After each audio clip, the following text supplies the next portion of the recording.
Dan soal wacana tawaran jabatan untuk Jokowi sebagai penasehat Prabowo, kita bahas malam hari ini bersama Idrus Marham, Sekretaris Tim Kerja Strategis Prabowo Gibran, dan pengamat politik Ikrar Nusa Bakti. Pak Ikrar, selamat malam. Bang Idrus, selamat malam. Selamat malam Mas Ludia, Assalamualaikum warahmatullahi wabarakatuh. Prof. Waalaikumsalam. Bang Idrus, jadi kemarin ini kan ada isu soal Selamat pembentukan malam, Bang Idrus. presidensial club. Kemudian juga sekarang justru ada Dewan Pertimbangan Agung yang katanya akan menempatkan Pak Jokowi ini selalu di dekat Pak Prabowo. Ini seberapa penting sih sebenarnya Bang menempatkan Pak Jokowi selalu berada di dekat Presiden terpilih Prabowo Subianto? Jadi Mbak Audrey, jadi biar tidak diolah dan tidak digoreng-goreng, ya barangkali perlu kita memahami alur dan konstruksi berpikirnya, Prof. Ikrar ya, bahwa sebenarnya ada pengikat antara Pak Prabowo dengan Pak Jokowi. Pak Prabowo ya sudah melakukan suatu komitmen politik untuk melanjutkan ya program-program pembangunan yang dikerjakan oleh Pak Jokowi. Maka tentu ini secara fungsional ada ikatan. Keterlibatan Pak Jokowi berperan itu adalah sebuah keniscayaan karena di sini ada jaminan supaya ada jaminan bagaimana program-program pembangunan itu bisa berjalan dengan baik. Nah, oleh karena itu maka perlu ada komunikasi. Ya, perlu ada komunikasi, perlu ada diskusi yang barangkali menurut Sekjen Gerindra itu perlu menjadi sebuah nasihat-nasihat. Apakah nasihat itu terkait dengan substansi program untuk pengembangannya maupun terkait misalkan dengan strategi pelaksanaan program-program yang ada. Nah, oleh karena itu, agar supaya tidak digoreng, ya sudah tidak digoreng, tidak diolah, tidak ditafsirkan, dan ini memang jadi persoalan barangkali, Mbak Audrey, kalau misalkan Pak Jokowi berperan, apakah itu penasehat, tapi tidak ada posisi formal misalkan, itu dianggap cawe-cawe, karena tidak terbiasa kita di Republik ini. Jadi ada hubungan. Bukankah pada saat ada penempatan posisi justru sebaliknya dianggap cawe-cawe? Kan bisa kalau memberikan nasihat di belakang layar saja, Bang. Nah, justru selama ini kalau misalkan orang berperan tanpa posisi ini jadi persoalan. Ini di Republik ini. Tetapi kalau punya posisi lalu berperan, itu baru jelas. Orang yang berperan di luar posisinya Mbak Audrey itu namanya overacting secara teoritik. Ya, nah oleh karena itu, memang persoalannya sekarang kalau secara fungsional kehadiran Pak Jokowi dalam rangka untuk menjamin kelanjutan program-program pembangunan, apakah itu pengembangan substansi program atau strategi pelaksanaannya, itu memang muncul wacana-wacana. Ada yang menyebut bahwa Dewan Tim Pres. Kemudian ada ide gagasan lagi yang disampaikan Presidential Club. Bahkan ada yang lebih jauh lagi bagaimana kalau menjadi pemimpin koalisi. Ada juga wacana terakhir dan saya kira juga ini disampaikan oleh Ketua MPR, menghidupkan kembali lembaga DPA. Yang pada intinya adalah Pak Jokowi ini tetap ada posisi gitu ya. Kalau gitu Bang Idrus sebentar, saya mau tanyain dulu deh ke Pak Ikrar. Pak Ikrar, ini memang dilihatnya penempatan dari Pak Jokowi ini selalu berada di dekat Pak Prabowo ini memang harus selalu ada jabatan. Ini sebenarnya kalau gitu diartikannya Pak Jokowi yang ingin selalu dekat sama Pak Prabowo atau Pak Prabowo yang ingin selalu dekat dengan Pak Jokowi? Kalau menurut saya Pak Jokowi yang memang ingin tetap dekat dengan Prabowo ya. Kenapa demikian? Karena tampaknya beliau ingin agar apa yang dulu menjadi program-program beliau akan dilanjutkan oleh Pak Prabowo begitu kan. Dan kemudian upaya-upaya untuk kemudian dia bisa menduduki jabatan dan bisa berpengaruh terhadap kabinet itu juga udah berkali-kali dilakukan. Saya beri contoh misalnya Pak Jokowi akan diangkat menjadi koordinator partai politik pendukung Prabowo Gibran gitu kan, dan kemudian ternyata ada kesulitan kan. Satu misalnya PSI kan akhirnya juga nggak masuk parlemen, jadi dia nggak punya partai.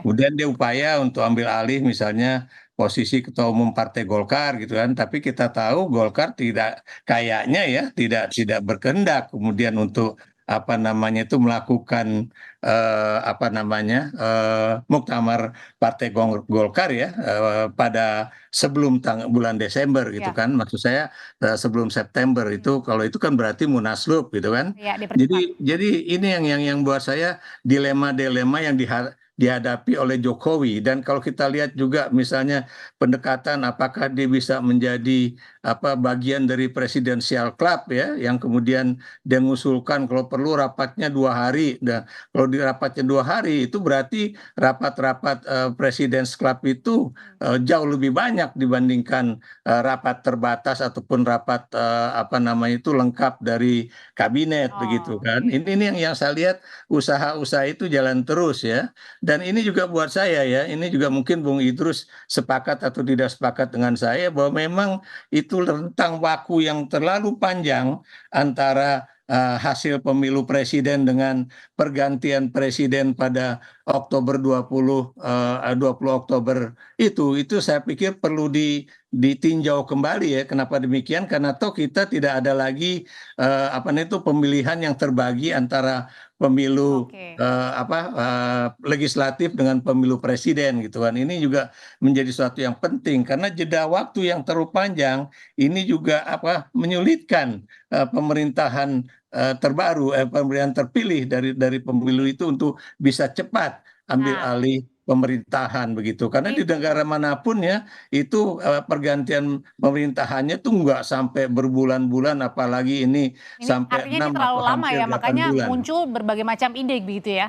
Betul, betul ya. Apalagi Anda lihat sekarang ya apa yang terjadi ini. Misalnya bagaimana DPR dengan pemerintah tiba-tiba mengajukan berbagai revisi undang-undang ya, baik itu undang-undang Mahkamah Konstitusi, undang-undang Kementerian Negara, Hmm, undang-undang oke. penyiaran ya. Ya, itu semuanya kan Anda tahu di dalam pemerintahan dimanapun di dunia ya, begitu sudah terjadi pemilihan umum, yang namanya presiden ataupun perdana menteri Baik. itu sudah menjadi yang disebut dengan apa namanya itu pemerintahan yang demisioner ya. Oke, Pak Ikrar, saya mau nanya lagi Ya, deh ke Bang Idrus. ya. Bang Idrus, itu kata Ya, tadi Pak Ikrar berpendapat bahwa kayaknya Pak Jokowi kok yang ingin selalu dekat dengan Pak Prabowo. Kalau gitu pertanyaan selanjutnya, kan ada Mas Gibran juga yang menjadi representatif dari Pak Jokowi. Jadi tetap menjaga jalur on the track gitu dengan program-programnya Pak Jokowi yang dilanjutkan dengan Pak Prabowo.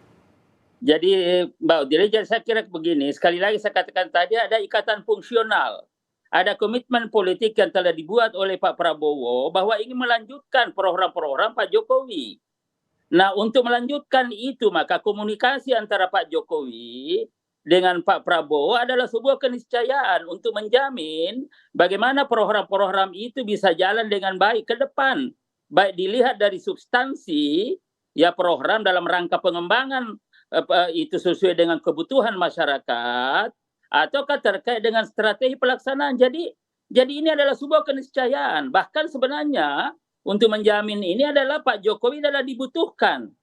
Tapi Tetapi nggak karena ini nama anggaran dibutuhkan, lagi Bang, karena kan sudah ada One Team Press nih, kenapa nggak direvisi saja atau mungkin ya sebagai ininya, kenapa harus ada Dewan Pertimbangan Agung, kan bukannya menambah lagi pos anggaran. jadi begini Mbak, jadi kan begini, kan kita ini kan wacana tentang itu One Team Press. One Team Press itu sesuai dengan undang-undang yang ada adalah merupakan bagian daripada eksekutif. Ya, karena ini merupakan bagian daripada eksekutif, maka tentu kalau One Team Press itu dan di situ adalah Pak Jokowi ada masalah psikososial politik. Nah, lalu ini sebenarnya wacana ini sudah lama berkembang dan juga dikembangkan oleh Bang Jimli As-Siddiqi. Ya, Profesor Jimli mengatakan bahwa apa dikatakan Pak Jimli? Ya, kalau misalkan ya apa namanya nasihat yang diberikan oleh Dewan Pertimbangan itu hendaknya mengikat dan kedudukan penasehat itu seyogyanya tidak boleh berada di bawah kewibawaan yang diberikan nasihat.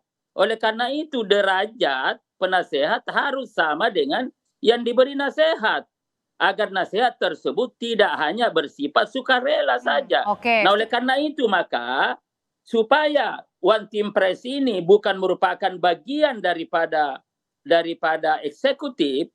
Coba bayangkan aja Mbak Udire, kalau ini merupakan bagian dari eksekutif, kan di bawahnya presiden.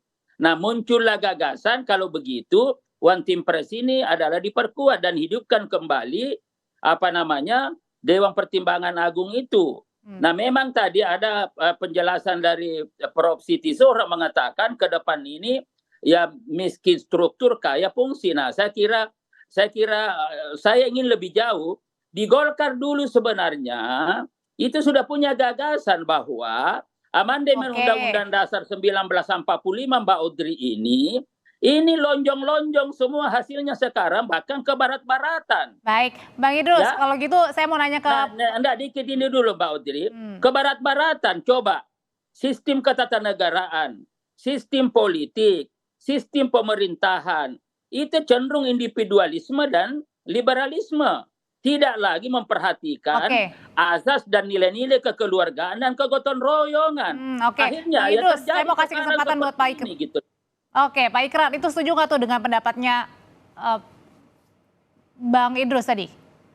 Ya, sebetulnya ini saya ingin katakan dulu ya bahwa persoalan apakah ini akan dibentuk DPA ataupun One Team Press ya itu juga harus tidak ada kaitannya dengan persoalan anggaran tuh. Anggaran kan bisa dipindah aja dari One Team Press ke DPA begitu kan. Tapi persoalan penggunaan istilah Dewan Pertimbangan Agung itu berarti itu kembali ke Undang-Undang Dasar 45 yang asli ya. Ini yang harus kita camkan ya. Dan juga kalau tadi Bung Idrus mengatakan bahwa kita memang sudah terlalu terjerembab ke dalam suatu sistem demokrasi liberal ya untuk bukan kebarat-baratan tapi demokrasi liberal lah ya dan jauh jauh dari demokrasi Pancasila yang penuh dengan pendekatan ketuhanan, persatuan Indonesia, kerakyatan, keadilan sosial dan sebagainya ya. Apalagi sejak misalnya pemilu legislatif dan juga pemilu presiden langsung 2004 ya. Hubungannya sama DPA? Kenapa? Hubungannya sama DPA ini? Nah, DPA itu sebetulnya kalau misalnya One Team Press dijadikan DPA nggak jadi masalah kalau buat saya ya. Kecuali lagi-lagi ini akan ada konotasi kembali ke Undang-Undang Dasar 45 itu ya. Dan kalau kita kemudian akan mengamandemen kembali UUD 45 yang sudah diamandemen 4 kali sampai 2002 itu ya, Anda bisa bayangkan nanti 5 tahun pemerintahan Prabowo Gibran ke depan sampai 2029 itu penuh dengan persoalan-persoalan menata ulang sistem ketatanegaraan kita. Pak Ikrar, kalau gitu singkat aja Pak Ikrar. Sebenarnya posisi apa sih yang pas untuk Pak Jokowi setelah pensiun nanti? Kalau buat saya dia udah berhenti gitu. Kenapa demikian? Cukup lah buat dia. Dia udah jadi wali kota 2 kali, gubernur 1 kali, presiden 2 kali gitu. Apalagi yang harus diberikan? Soal nanti Prabowo akan mengikuti jalannya atau tidak kan Pak Prabowo udah janji. Berikanlah buat saya ya. Itu kesempatan kedaulatan penuh pada presiden ya, Pak Presiden terpilih ya, untuk melakukan pemerintahannya secara baik tentunya dengan pertimbangan-pertimbangan rasional. Saya beri contoh misalnya apakah kemudian Pak Prabowo akan melanjutkan pembangunan IKN secara menggebu-gebu ya di kala keuangan negara sedang macet gitu kan atau tidak dalam artian banyak ya atau program-program juga seperti makan siang gratis dan sebagainya demi menjaga agar yang namanya cash flow kita, devisa kita itu jangan sampai habis hanya untuk program-program tersebut begitu.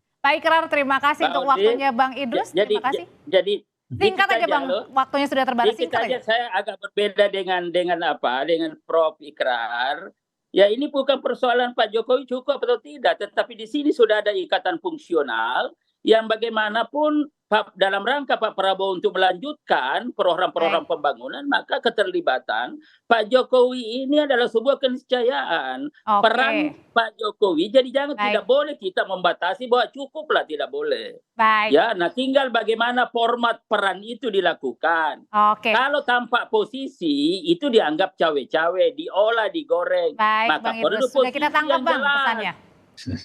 Bang Idrus Marham, terima kasih. Pak Ikrar, terima kasih. Sehat selalu semuanya.